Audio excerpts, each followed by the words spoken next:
Hello बच्चों, आप सभी का स्वागत है मेरे YouTube चैनल सरल हिंदी पाठशाला में। बच्चों, पिछली वीडियो में हमने दूसरा समास कर्मधारय समास पढ़ा था। मुझे उम्मीद है आप सभी को कर्मधारय समास समझ में आ गया होगा। आज हम सभी तीसरा समास जो कि द्विगु समास है उसके विषय में पढ़ेंगे। चलिए बच्चों, हम देख लेते हैं इसकी परिभाषा क्या है। जिस सामासिक शब्द का पहला पद संख्यावाची विशेषण हो उसे द्विगु समास कहते हैं। सामासिक शब्द मतलब समस्त पद, ये जैसे शताब्दी समस्त पद है ना। तो क्या कह रही है हमारी परिभाषा कि पहला पद संख्यावाची हो और साथ में क्या हो, विशेषण, संख्यावाची विशेषण हो, उसे द्विगु समास कहते हैं। ठीक है बेटा, तो हमें ध्यान क्या देना है कि द्विगु समास में संख्या जो है वो पहले आती है, नंबर्स आते हैं पहले। चलिए हम उदाहरण से देख लेते हैं। जैसे कि शताब्दी, इसमें क्या आया, शत जो है वो संख्यावाची विशेषण है ना। और इसका विग्रह क्या हो जाएगा, समास विग्रह 100 वर्षों का समूह या शत वर्षों का समूह। ठीक है, अगला उदाहरण है हमारा चौराहा। इसमें भी चौराहा मतलब 4 आ रहा है ना, तो 4 क्या है, संख्यावाची है, तो चौराहा 4 राहों का समूह। अगला है हमारा त्रिफला। इसमें भी त्रि क्या है, संख्यावाची विशेषण। अब इसका क्या है, विग्रह 3 फलों का समूह। अगला हम देख लेते हैं बेटा तिरंगा। इसमें भी ती क्या है, 3 का बोध करा रहा है ना, तो तिरंगा इसका हमारा क्या हो गया, विग्रह 3 रंगों का समाहार। अगला है हमारा चारपाई। इसमें भी 4 आ रहा है शब्द, कैसा है ये, संख्यावाची विशेषण, तो इसलिए ये द्विगु समास का उदाहरण है, 4 पैरों का समाहार। अगला है हमारा बच्चों पंचामृत।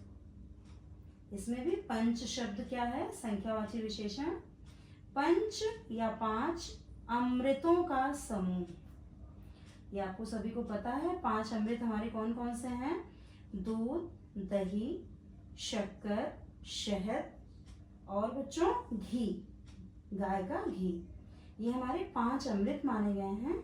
इनको हम पंचामृत कहते हैं। ठीक है, अगला है हमारा उदाहरण पंजाब। 5 आबों का समूह। आब का मतलब होता है बेटा नदी, तो यहाँ 5 है तो 5 नदियों का समूह। अगला उदाहरण हम देख लेते हैं। इसमें भी जो पन है ये 5 का हमें दे रहा है, विशेषण बता रहा है, संख्यावाची विशेषण, तो इसलिए ये 5 आबों का समूह हो गया पंजाब। अगला उदाहरण है हमारा नवरत्न। नवरत्नों का समाहार।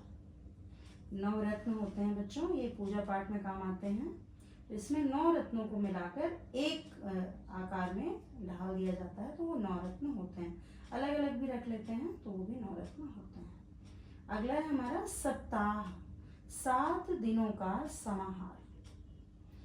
इसमें भी स है ना, सप, ये आपका बता रहा है, स वर्ड क्या दे रहा है कि ये 7 दिन है। ठीक है, तो इसलिए ये क्या हो गया, संख्यावाची विशेषण। अगला है हमारा 4 दीवार। 4 दीवारों का समाहार, तो 4 क्या हो गया, संख्यावाची विशेषण, तो ये हमारा द्विगु समास का उदाहरण है। अब आप सभी सोच रहे होंगे बच्चों कि यहाँ पर कई जगह समूह आ रहा है और कई जगह समाहार आ रहा है ना। तो ये आप सोच रहे होंगे कि ये कहाँ समूह आ रहा है, कहाँ समाहार। तो इसको मैंने आपके लिए बेटा यहाँ पर दिखा दिया है, विश्लेषण कर दिया है। ये आपका समूह और समाहार। पहला मैंने प्रश्न बना दिया है, समूह का प्रयोग कब होता है। देख लीजिए, अभी आपको क्लियर हो जाएगा। जब द्विगु समास में किसी समूह या कुल का योग होता है परंतु एकता का बोध नहीं होता, तब उसे समूह कहते हैं। और इसकी खास बात क्या है, ये बहुवचन में प्रयोग होता है और यह सामूहिक संज्ञा को प्रकट करता है, सामूहिक नाउन को प्रकट करता है। तो देख लेते हैं समूह जो है ना, ये बहुवचन में प्रयोग हो रहे हैं। देखिए शताब्दी बहुवचन है, हमें पता चल रहा है इसमें 100 वर्ष हैं। चौराहा, ये भी हमें पता चल रहा है 4 राहें एक साथ आकर मिल रही हैं। ऐसे ही हमारा त्रिफला, 3 फल हैं, हमें पता चल रहा है इसमें 3 फल हैं, तो ये भी बहुवचन में है ना। अगला है हमारा पंचामृत, ये भी दिख रहा है हमें कि 5 है ना, तो ये बहुवचन में है, बहुवचन संज्ञा बन गया है। ऐसे ही अगला है हमारा पंजाब, है ना, 5 आब, 5 नदियाँ, तो लेकिन ये बहुवचन है, इसलिए यहाँ पर ये आपको क्लियर हो गया होगा कि ये बहुवचन में प्रयोग होता है। कौन? समूह शब्द। विग्रह में कब आएगा? जब ये बहुवचन में प्रयोग होगा।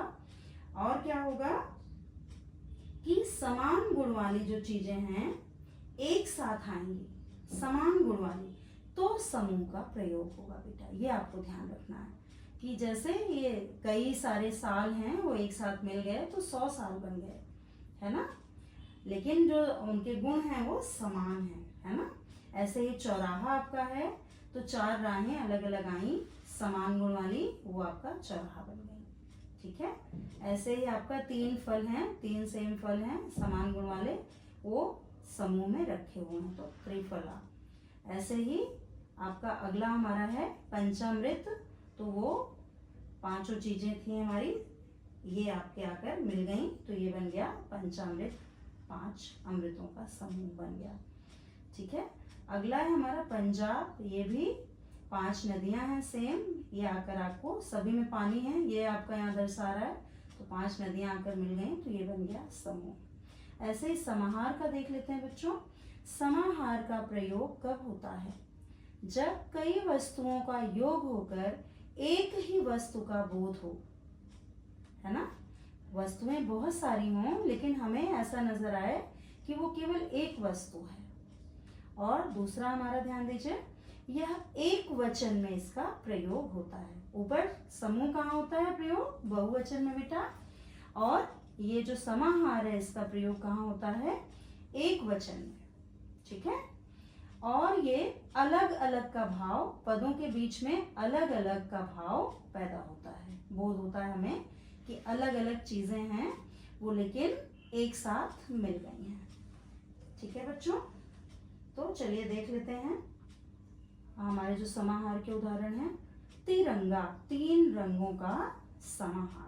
ये आपकी अलग अलग चीजें थी, 3 रंग थे, वो आकर मिल गए, है ना।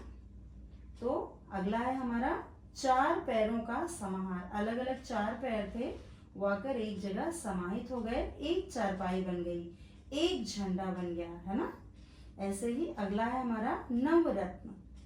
ये 9 अलग अलग रत्न थे, ये आकर एक साथ मिल गए, तो ये हमारा नवरत्न बन गया, है ना। ऐसे ही 7 दिन है हमारे अलग अलग, वो आकर मिल गए एक साथ, तो वो बन गया एक सप्ताह। ये एक वचन में यूज हो रहा है ना। अगला है हमारा 4 दीवार। 4 दीवारें अलग अलग आई, वो एक साथ मिल गई, लेकिन हम यहाँ पर क्या यूज कर रहे हैं? एक वचन। तो हमें लगता है कि आप लोगों को समझ आ गया होगा। इस पर ध्यान दीजिएगा, ये परिभाषा भी ध्यान से समझिएगा।